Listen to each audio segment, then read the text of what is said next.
how vivid I could explain this, but for example, there is a specific way that people paint with, for example, watercolors or with pastels. But what I'm trying to do is change that. Like, I want to paint with it differently. I don't want to paint with it the way that everyone is taught to paint with it. And that creates a different image. And when you show it to someone, they might think that, yeah, you're trying to like react to a specific movement. And I appreciate that as well. It's not like I don't want that, but that's not like my main goal. It's the same in poetry, that they usually say that if you want to be a good poet, it's not because you have something to say, it's because you want to do something with language. So language is like the art medium here. Or the art medium is like language. So you can like do something with it differently. So in, I guess, layman's terms, No. so you're saying that like a certain, you're saying that like motives, or not even motives, but I guess, what's it called?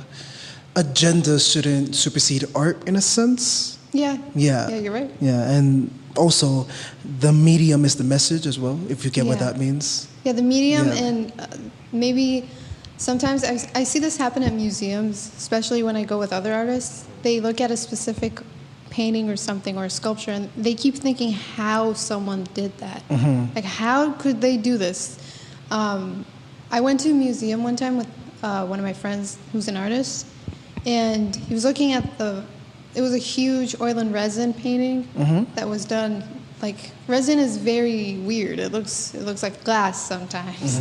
And they actually drilled into the painting, and there was like circles, there were layers of colors, and my friend was like, how did they even do this? So they used something differently in the process of making that painting.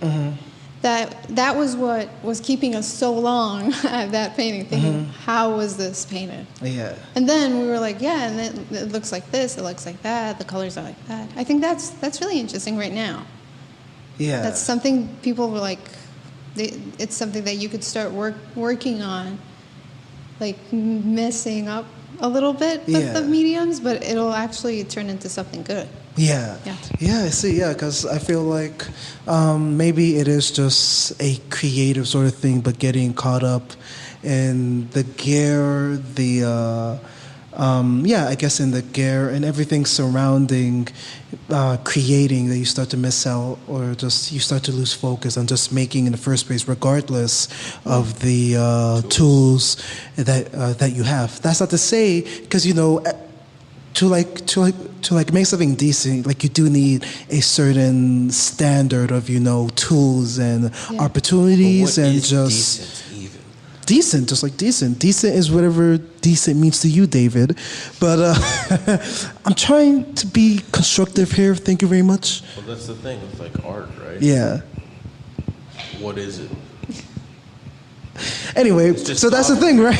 onto the concrete, whatever. No, but that's like a general thing, because in like the music world, yeah, especially like guitarists are kind of like the laughing stock of the music community generally, because we have like all these options, and like rather than practicing, we just get caught up in yeah, exactly, basically, yeah. So like lately, I've just been really, or I think I'm already in a position where I've learned to kind of like not really care about all the latest gadgets, all the latest things going out, but to focus more on technique and focus more on how I can better the way I make music, instead of trying to chase somebody else. Yeah, that's exactly true. Yeah, I mean, I guess now would be kind of a good time to kind of like take, or like make like a slideshow of like a couple of like your pieces for these people that will be watching the podcast on like YouTube. So are there any pieces of yours